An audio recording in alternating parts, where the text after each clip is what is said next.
Hello, welcome to my latest Elton John album review. I'm working through all of his studio albums and ranking every track out of 10. So far, I've done 10 albums, and today I'm looking at the 2013 release, The Diving Board. This followed on Captain and the Kid, 7 years previously, and preceded Wonderful Crazy Night. Now, this was quite a departure for Elton because there were no regular band members on this album at all. It was produced by T-Bone Burnett and certainly offers a very different sound and arrangement for Elton's songs. Let's have a look at the artwork to start with, and as we can see, it's quite an unusual design for the front cover, and I have to say, not one of Elton's most inspiring album covers. He's nowhere to be seen, and it doesn't really tell you very much about the songs. Inside, we've got a nice page there about Oscar Wilde, and one of the songs which we'll review shortly is about Oscar Wilde coming out of prison. We turn over though, rather a dull double page spread there. This one's not much better, and then when we go over again, just lots of lyrics there and a rather nondescript picture and just more text there. So overall, not a particularly inspiring booklet. Let's just talk a bit more about the sound and how it's arranged on this. The Captain and the Kid album was very much a band album and had quite a sort of consistent sound to it all the way through. This does as well, but what we get here is Elton and his piano, we get some bass and we get some drums. The issue with that is that although it's distinctive, it leaves quite a big gap in the middle of the music. And the question I'm going to ask is that better or is it worse than the previous album? And is it pleasurable to the ear and make these songs ones you want to come back to time and time again? Now, Elton described this as his most piano-orientated album of his career and his most adult album. This was the music he wanted to make, and fair dues, he's got some individual selections here which perhaps wouldn't make great singles, but are still interesting tracks. Now then, originally it was going to be called Voyeur, but then it changed to Diving Board, and we'll look at both of those songs in a minute. Bernie Taupin does all the lyrics, and he describes it as a story-driven album. And there are some songs here about individual real characters from history. Perhaps we could have seen them on the front, a kind of Sergeant Pepper style front, lots of people on it, rather than this particular design. Anyway, I'm going to recommend also an interview that Bernie did at the time with Rolling Stone magazine. Really interesting about the process of his songwriting with Elton and how they did it. And talking about some of their individual greatest hits or songs they particularly enjoyed over their careers. So have a look at that. Right, let's get into the album though, and the first track. The opening track is called Oceans Away, and Bernie has said this is a tribute to his father, who was a serving soldier in the Second World War. And he references that back to the track One More Arrow as well, which also was on a similar theme. So this is about the wisdom of older people. Elton is trying to bridge the gap between the great divide, that divide between experience and youth. Nice lyrics in here: those that flew and those that fell, the ones that had to stay. It's a very sparing production on this. It's mainly Elton and the piano. Wouldn't we have loved that piano sound from Goodbye Yellow Brick Road rather than this seemingly electronic piano in here, which doesn't have that depth of a song like Harmony, or in fact almost everything on Goodbye Yellow Brick Road. I would compare this track a little bit with Shoot Down the Moon, which is a classy track, perhaps the superior track of the two. And I would like to have seen a little bit of string accompaniment on this to add a little bit more atmosphere to it. So it's an affecting lyric, spare delivery of it, and we're going to give this one 6 out of 10 as an opener. Track 2 is Oscar Wilde Gets Out. When Elton was given the lyric sheets from Bernie, this is the one he picked out first to do because it most interested him. Oscar Wilde, of course, was a Victorian playwright who was jailed in the late 1800s. So this song is looking back after his release from Reading jail after 2 years hard labour for homosexual offences. He was publicly abused at Clapham Junction, and he eventually died destitute in France. Powerful lyrics on this. Eyes just pierced his heart like crucifixion nails. Very vivid from Bernie there. And this reference to the great indifference, of people not really caring about the outcome for Oscar Wilde. The song has been criticised by some people for its wordiness. I didn't necessarily find that the case. The lyrics actually work really well as a poem if you just read them there, with strong images. There's nothing clumsy about it, although you could perhaps say that the delivery in the song is a little bit rushed and it perhaps doesn't do the words justice. Nevertheless, an interesting song this, and it's an interesting way that Bernie and Elton are going about this album, telling these real life stories. So this one is going to rank a 5 out of 10. Incidentally, what I've been finding with Elton John's later albums is that although there's not necessarily a sort of fantastic standout track on a lot of them, the general level of the tracks on them is higher than some of the other ones. They're consistent, so there's nothing really right at the bottom necessarily that's going to get a 0 or a 1 out of 10. So let's have a look at the next track, which is A Town Called Jubilee. This is about life in small town America, perhaps a cosy backwater. Come on, brother Jake, break on out and break free. Do they stay or do they go? Do they go to the big city or do they stay comfortable in the small town? It's a slice of frontier Americana. And it has references to a farm being sold, junk lying around, a fire, some people disappearing. It's all a little bit puzzling, and Bernie does admit that he puts puzzling things in his lyrics deliberately to make us think, and there's nothing wrong with that at all. There's a drum accompaniment on this, a bit of guitar, decent beat. The backing vocals are quite enjoyable. So it's again another one of those songs so that we can safely give a 5 out of 10.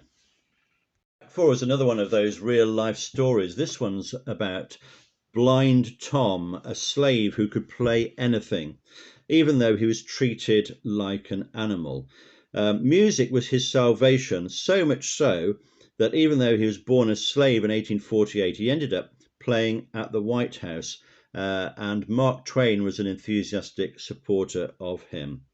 There's a nice atmosphere to this song. There's some tambourine in it to jazz it up a little bit. The piano is perhaps not the most exciting. It's in a minor key. It builds up well. Is this song doing justice to its subject, though? What would blind Tom have made of this song? It's adequate without being exciting. So it's another 5 out of 10. Now, the diving board contains these little dream instrumentals. There's 3 of them on there altogether. I'm not going to be grading these separately, as they're just little snatches of kind of improvised music. They're quite interesting in a way, nice little musical ideas. It would have been pleasant to have them developed a little bit more, maybe extending to 2 or 3 minutes, and we could have enjoyed those as well. There's plenty of music on here. I think we get to something like 58 minutes of music. That's on this CD. There was a deluxe version which has even more tracks on it. I'll mention those at the end. Track 5 then is My Quicksand. This has been mentioned as possible tribute to characters like Nina Simone or Jacques Brel. Elton said that himself, in fact. It's about making mistakes when you're in the limelight. There's a kind of a metaphor for sinking in this. Your life is sinking. That's where the quicksand comes from. Now then, what do we make of this? Well, what do you think of the echo on the vocal on this? Do you think that's a little bit over the top? Do we enjoy the fact that there's a big echo on the vocal? I found that a little bit irritating. There's a nice jazzy instrumental break in this. A little bit of Grieg coming in there, I think, if I recognise that correctly. The whole thing, though, is a little bit unexciting and on the edge of being irritating, this. So we're going to give this one 5 out of 10 again. It's a bit difficult to guess where the vinyl side one ends, but I'm assuming it's with this one, track 6, which is Can't Stay Alone Tonight. This was the 3rd single from the album. It's about a relationship ending. It's mild but flowing, and it's got a comfortable sound, and it swings nicely. There's an absolutely fantastic bit in it where Elton sings, "You're the last chance on the highway, I'm that open stretch of road." Just there, the whole thing comes together. His voice sounds brilliant against the accompaniment. There's a perfect melody, harmony and vocal all working together there. One of the highlights of the album, I think, and I'd like to have seen more than that.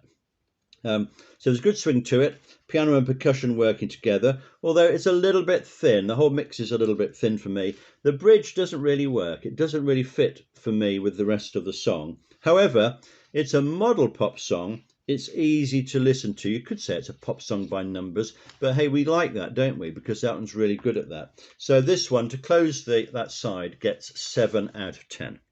Track 7 is called Voyeur, and this was going to be the title track of the album at one stage. It says an awful lot, and there's some really clunky lines in this. What do you make of this? Insurance of protection from immediate collapse. Try setting that to music. Well, Elton does, of course, and as usual, he does it well.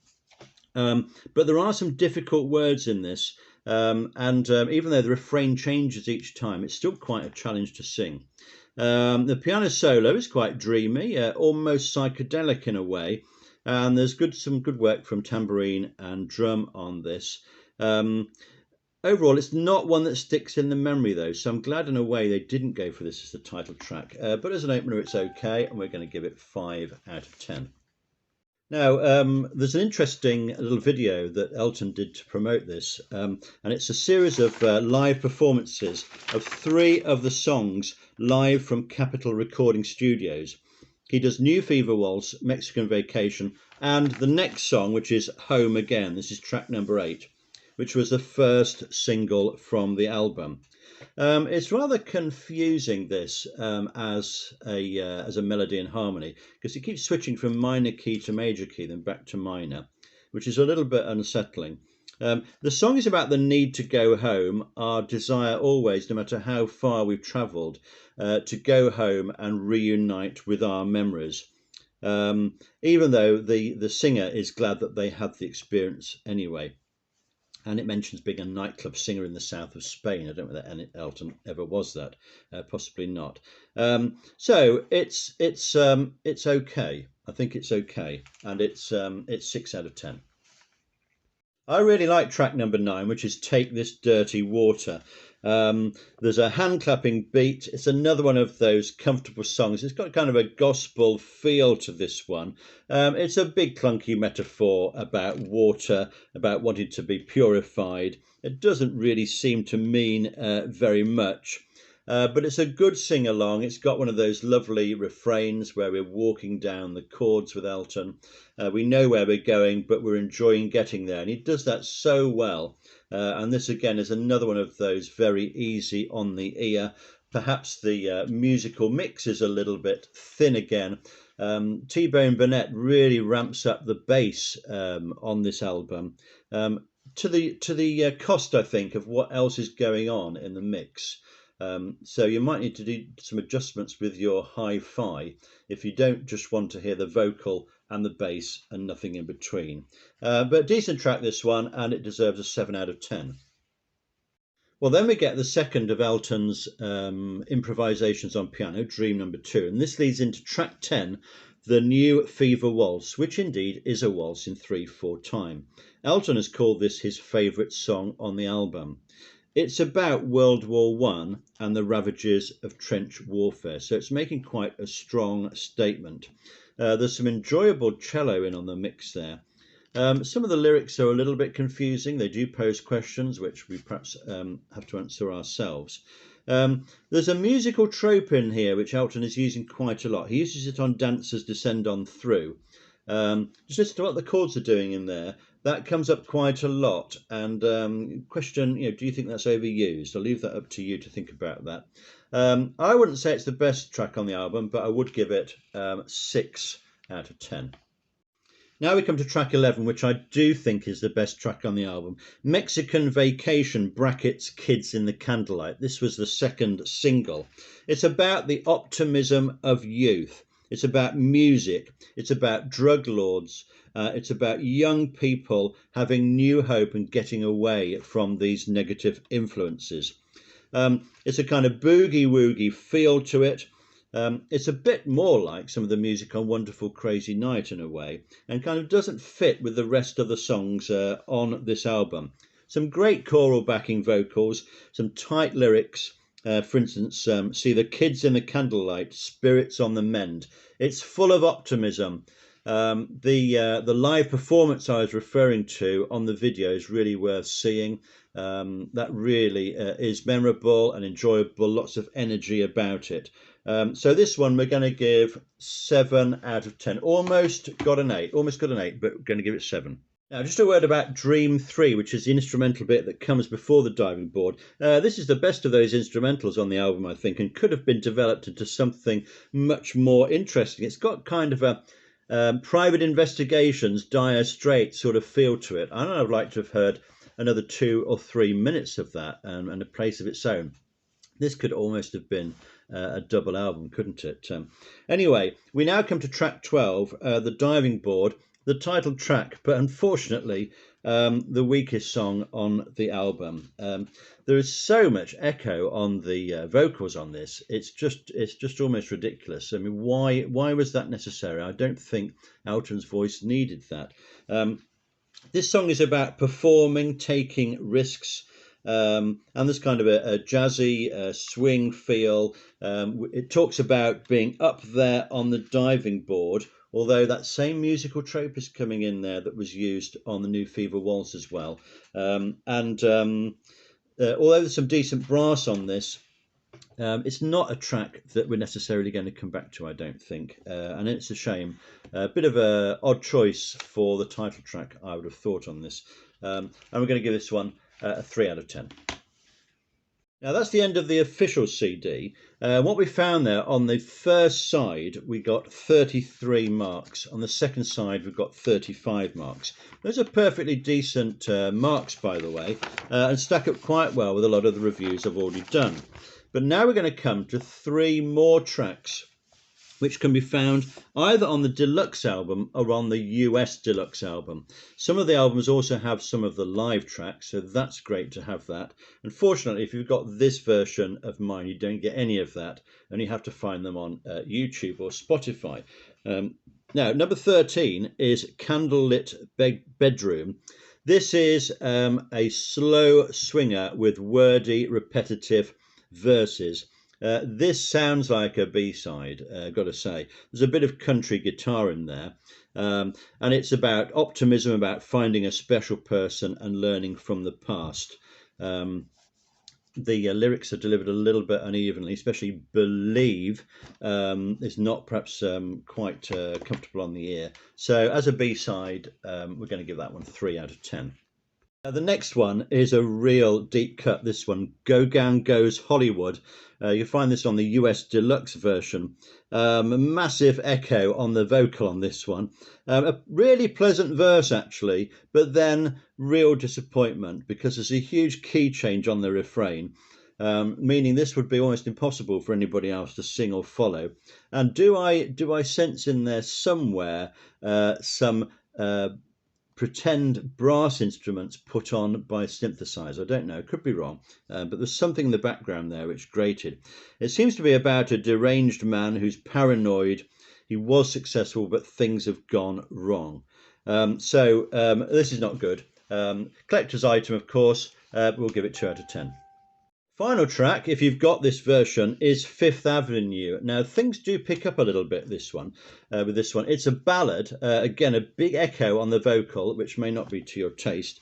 The piano actually sounds pretty good on this one. I'm not sure why it sounds better on this than some of the other tracks.